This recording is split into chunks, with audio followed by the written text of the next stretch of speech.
Assalamualaikum warahmatullahi wabarakatuh. Alhamdulillahirrabbilalamin. Assalatu wassalamu ala asrafil anbiya wal mursalin Sayyidina wa habibina wa syafi'ina wa maulana Muhammadin. Amma ba'du.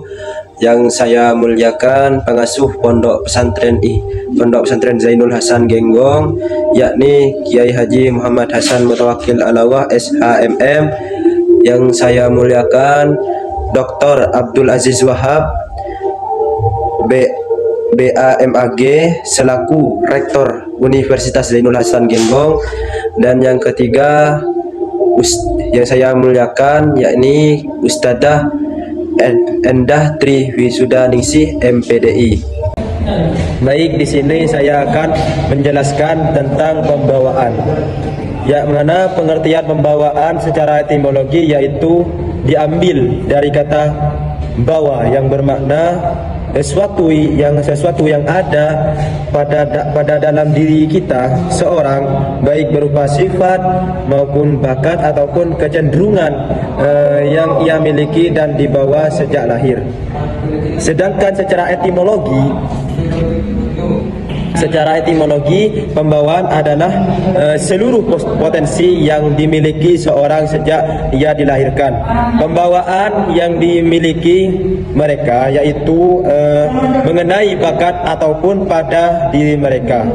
Menurut buku psikologi pendidikan, pembawaan adalah seluruh potensi yang ada dalam diri seseorang dan selama masa perkembangannya dapat diselesaikan. Beberapa ahli juga memiliki pendapat masing-masing tentang pembawaan sebagai berikut. Yang pertama, Alfred Adler, yang mana pendapat beliau pandangan salah satu ahli psikologi terbuka, yaitu Alfred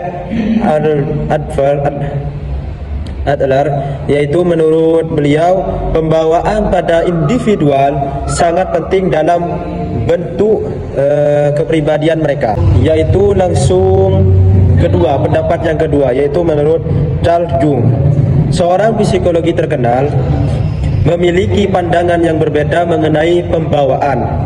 Beliau memperkenalkan konsep-konsep arsip kolektif yang merupakan warisan kolektif dari pengalaman dan pengetahuan manusia.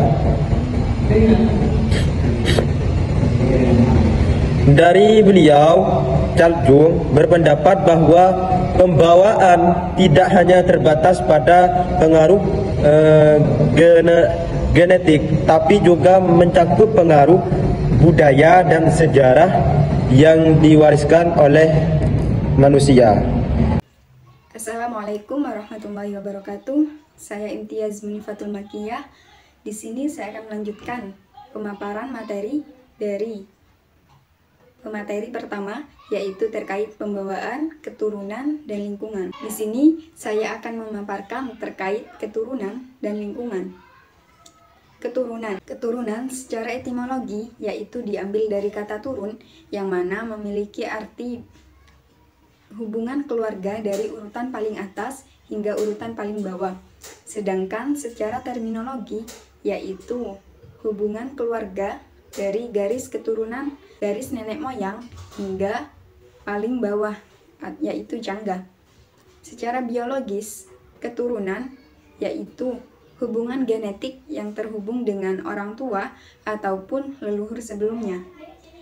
Menurut pandangan salah satu tokoh yaitu Carl Jung, ia berpendapat bahwa keturunan tidak hanya mencangkup hubungan genetik dari orang tua ke anak ataupun hubungan leluhur sebelumnya ke keturunan selanjutnya, akan tetapi yaitu hubungan warisan psikologi dan budaya yang terhubung dengan keluarga sebelumnya.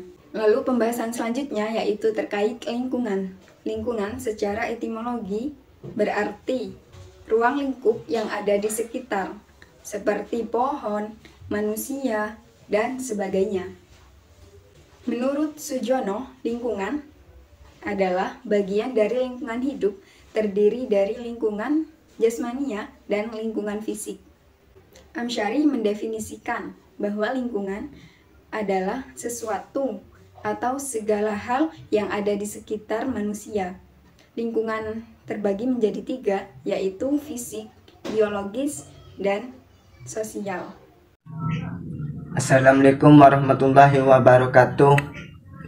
Yang kami presentasikan pengaruh pembawaan dan lingkungan terhadap pertumbuhan individu di dalam seluruh jangka kehidupan manusia semenjak dalam kandungan, meninggal di dalamnya, terjadi perubahan baik fisik maupun psikis.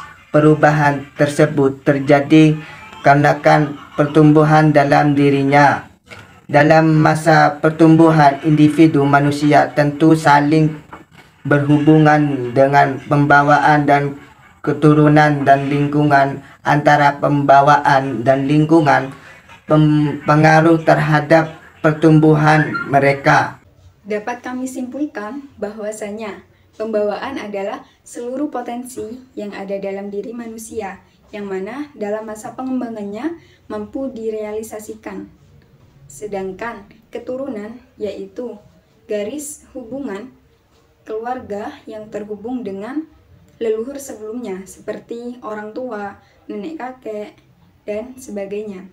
Lalu lingkungan adalah segala hal yang ada di sekitar manusia yang mana mampu mempengaruhi kehidupan manusia. Pembawaan dan lingkungan adalah 2 faktor yang mampu mempengaruhi pertumbuhan dan perkembangan individu, yang mana perkembangan individu dipengaruhi oleh interaksi antara pembawaan dan lingkungan.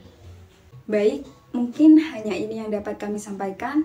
Apabila ada kesalahan kata ataupun ucapan dan tingkah laku kami mohon maaf sebesar-besarnya. Wallahul muwaffiq ila aqwamit thoriq. Wassalamualaikum warahmatullahi wabarakatuh.